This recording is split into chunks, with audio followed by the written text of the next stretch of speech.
मधुर opticians fibre glass सहित चष्मा फक्त 500 रुपयात बनवून मिळेल। आमचा पत्ता मधुर ऑप्टिशियन्स, अशोकनगर रोड, सातपूर, नाशिक। मित्रांनो नमस्कार, मी योगेश घुगे। आपण पाहतात सार्थक न्यूज। ज्ञानगंगा क्लासेसमध्ये इयत्ता 12वी सायन्स नवीन बॅचचे उद्घाटन, तर इयत्ता 10वी व 12वीच्या विद्यार्थ्यांना मार्गदर्शनपर शिबिर।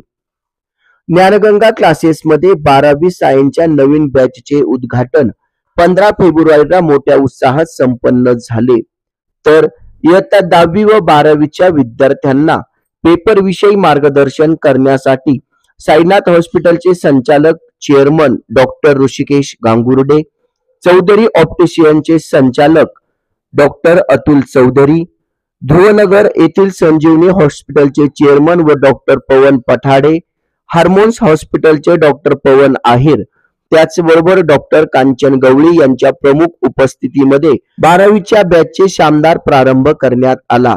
तर 10वीचे पेपर सुरू आहेत। विद्यार्थ्यांनी पेपरमध्ये लक्ष केंद्रित करून पेपर कशा पद्धतीने सोडवावेत यासाठी मान्यवरांच्या वतीने मार्गदर्शन करण्यात आले। यावेळी ज्ञानगंगा क्लासेसचे चेअरमन प्राध्यापक K L. Mhaske sir, D L. Mhaske sir, Avinash Sonawane, शिक्षिका सौ Sonali Mhaske, Sonawane madam, Sonawane sir, Ingale sir, Pawar madam, Prashant Mhaske, Pratik sir, Prem Mhaske sir इत्यादी शिक्षकांनी यावेळी या कार्यक्रमाचे यशस्वी आयोजन केले। प्रास्ताविक व आभार ज्ञानगंगा क्लासेसचे प्राध्यापक K L. Mhaske sir, D L. Mhaske sir यांनी मानले। अतिशय सुंदर प्रकारे यावेळी मान्यवरांनी विद्यार्थ्यांना मार्गदर्शन केले। मुलांचं नवीन वर्ष सुरू होत आहे, त्याच्यानंतर 10वीतून 11वी जाणाऱ्या मुलांची 21 तारखेपासून परीक्षा सुरू होते आणि या निमित्ताने आज आपण आपल्या क्लासमध्ये प्रमुख अतिथी म्हणून doctor Rishikesh Gangurde, MD medicine, Sainath hospital, Ashoknagar, अतिशय ग्रेट व्यक्तिमत्व आज संपूर्ण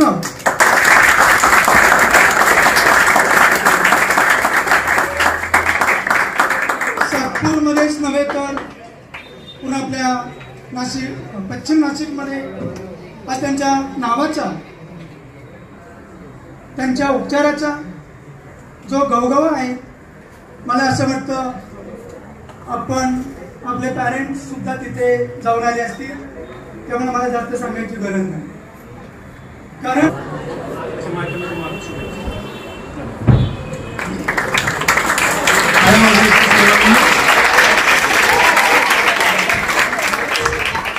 सन्माननीय डॉक्टर चौधरी सर, माननीय म्हस्के सर, सर, तुम्ही सर्व इथं आहात ही खूप चांगली गोष्ट आहे, कारण तुम्ही एवढं आदर्श व्यक्तिमत्वाबरोबर तुम्ही शिकताय। आजही मला सरांचा सकाळी फोन आला आणि आपण पुढे यायचं। आज माझ्या मुलाचं शाळेमध्ये गॅदरिंग होतं, त्याला म्हटलं नाही तू तुला जायचं, मला गुरुंनी आज्ञा दिली, मला जावं लागलं, त्याचं गॅदरिंग चालू करून इथे तुम्ही पण तसंच मोठं व्हावं। एक छोटीशी गोष्ट सांगतो, इंटर्नशिपला मी पुढे आलो होतो हॉस्पिटल, तिथं आमचा एक मित्र होता, बिहारचा चंदन चौरस नाव होतं। पावसात यायचा जायचा, डोक्याला प्लॅस्टिक लावायचा, कारण आमचं हॉस्पिटल तू त्याची रूम दूर होती आणि तो जवळ रूम घेऊ शकत नव्हता कोरेगाव पार्कमध्ये, कारण तिथं रेट खूप जास्त होते। त्याला मी सांगितलं होतं माझ्याकडे 2 ते आहेत रेनकोट आहेत, तू एक घे। मला काय म्हणतो तो, नाही मी जर रेनकोट घेतला ना तर मी पावसापासून वाचेल आणि मला ती सवय पडून जाईल, मला ओलच होते। मी म्हटलं हा बावळट आहे, ओला का होतो? तो ओला होते, तो इथं तसाच काम करतो, ओला परत जातो। नाही म्हणे, मी जर आज ओला होण्यापासून वाचलो तर मी 4 व्हीलर नाही घेणार, मी पण बिहारी म्हणतो, मी 4 व्हीलर घेणार आहे भविष्यात, छोटी का होईल पण घेणारच। मग आमचं शिक्षण झालं, सर्व जातो त्याचा गेला। एक 7-8 वर्षापूर्वी त्याचे वडील वारले, तर आम्ही ग्रुपनी फोन केला होता। मी त्याला विचारलं, चंदन ऐसे हो? म्हणजे ठीक आहे, म्हणजे कितना 4 व्हीलर लिया? मग तू 6, मतलब इतना पैसा, हॉस्पिटल बनाया म्हणतो, बहुत बड़ा। म्हणजे त्याच्याकडे घरून पैसे नव्हते, त्याचे वडील ती छोटीशी शेती करायचे, काहीतरी त्या एरियामध्ये छोटंसं झोपडीसारखं घर, हॉस्पिटल का फोटो भी दिखातो, मोठं हॉस्पिटल बांधलेलं, इतका हुशार पण होता. रात्री त्या पुण्यामध्ये तो असं फिरायचा की हॉस्पिटलचे बोर्ड बघत फिरायचा. आपण कसं बोर्ड बनवायचा आपल्या हॉस्पिटलचा, मग तो रात्री पायी फिरायचा. टिफिनच खायचा, बाहेर एक वडा खायला त्याच्याकडे रुपया नसायचा. आज मला म्हणतो की मैंने तो डॅडी को बोल दिया था. जरी शेळ्या वाळायला जातात ना तिथं पण 4 व्हीलर ड्रायव्हर घेऊन जायचा म्हणायचा तो. आपले आता चांगले दिवस आले. एक छोटीसं एकदम घरातून म्हणजे मला आज असं वाटतं की मी तरी त्याला एक सातपूर कामगाराचा मुलगा होतो, त्याच्याकडे तर काहीच नव्हतं. त्याच्या आई वडिलांना हे पण माहीत नव्हतं की आपण शिकायला गेलाय. शिकला तो, एवढा मोठा झाला. आज हॉस्पिटलचे फोटो पाठवले, तेव्हा त्याने त्या 6च्या 6 गाड्यांचे फोटो पाठवले. त्याच्या डोक्यात ते होतं की मी ओला होणार का, तर मला त्रास होईल, मी ओला होईल, दिवसभर मी ओल्या कपड्यांनी काम करेल, पण मी 4 व्हीलर घेणार. आज तुम्ही चांगल्या इथं आहात, सरांकडे आहेत. आम्ही पण सरांचं मार्गदर्शन घेऊन होतो. कधी कधी आम्हाला काही अडतं. माझा पण एक भाचा होता साई वालगाडे, तो रायला सिडकोमध्ये होता. मी सरांना त्याला सांगितलं, सरांना जा भेट. 98.40% पडले होते त्याला. खूप हुशार होता, चांगला शिकला.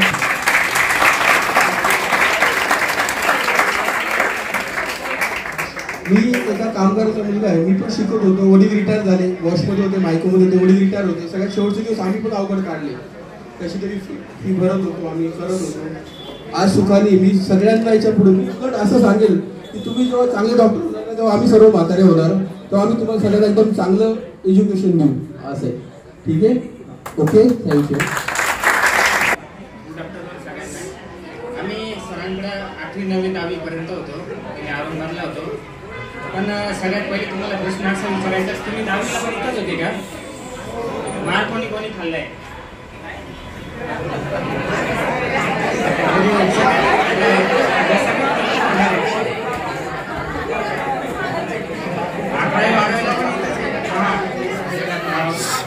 ऍक्च्युली आम्ही सगळ्यांनी 10वी पर्यंत इतका मार खाल्ला सरांचा. तर आता जे आमचे मित्र भेटतात, ओपडीला येतात, भेटतात, तर ते सरांचे नाव काढतात की आम्ही ज्ञानगंगा क्लासला होतो, मार खाल्ला म्हणून इथपर्यंत पोहोचलो. तर ॲक्च्युली माझे जे काही मित्र आहे, काही इंजिनियर झाले, काही फार्मसी फील्डमध्ये गेले, ते सगळे आम्ही सगळे सरांचे स्टुडंट. तर सरांना थँक्यू सर, तुम्ही एवढं मारलं त्याच्याबद्दल आम्ही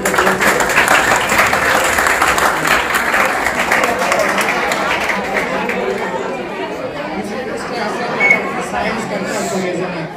तर सायन्स नंतर ऑपॉर्च्युनिटी खूप चांगली असते.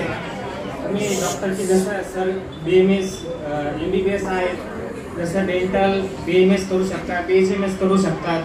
त्याचप्रमाणे नर्सिंग कॉलेजेस, बाकी ॲक्युप्रेशर ॲक्युपंक्चरवाले पण खूप असतात. तर 12वी सायन्स नंतर करण्यासारखं खूप असतं. जसं तुम्ही इलेक्ट्रिक फील्डमध्ये जसं इंजिनिअरिंगमध्ये गेले की त्यामध्ये पण IT इंजिनियर्स वगैरे ह्या खूप साऱ्या ऑपॉर्च्युनिटी चांगल्या भेटतात. तर तसंच सगळ्यांनी सरांना जसं सर मोठे झाले MBBS वगैरे, तसेच सगळ्यांनी येऊन इथं लेक्चर द्या असं मला वाटतं. थँक्यू. सर्वांना नमस्कार. आदरणीय मोठे सर, छोटे सर, ऋषिकेश सर, सगळे सिनियर्स इथे. आणि काल बऱ्याच ऑलमोस्ट 10 ते 12 वर्षानंतर मोठ्या सरांचा फोन आला आणि हो उद्या असा कार्यक्रम आहे, 12वीच्या स्टुडंट्सला मोटिवेट करायचं आहे, उद्या 7 वाजता शार्प येशील. त्यावेळी हो म्हणून दिला. नंतर प्रश्न असा पडला की सर, मोठे सर, छोटे सर दोघंही असताना आमची अजून मोटिवेट करण्याची काहीच गरज नाही आहे. म्हणजे या गोष्टी थोड्या भविष्याने 2 वर्षानंतर 4 वर्षानंतर कळतील तुम्हाला की वेळ प्रसंग फक्त शिक्षण, म्हणजे शिक्षण पुस्तकातून आपण जे नॉलेज घेतो, ज्ञान घेतो, त्याच्यापेक्षा जास्त व्यावहारिक जीवन झालं, सामाजिक जीवन झालं. कोणत्या प्रसंगाला काय तोंड देऊन आपण पुढे जायचं, सरांची परिस्थिती, सरांचं जे स्ट्रगल होतं, दोघाही सरांचं, अविनाश सरांचं जे पण स्ट्रगल होतं ते समोर आमच्या काही ना काही उदाहरणातून ते आमच्यासमोर ठेवायचे. वेळेप्रसंगी या चॅनलला आपण शेअर करा, लाईक करा आणि सबस्क्राईब करा. धन्यवाद.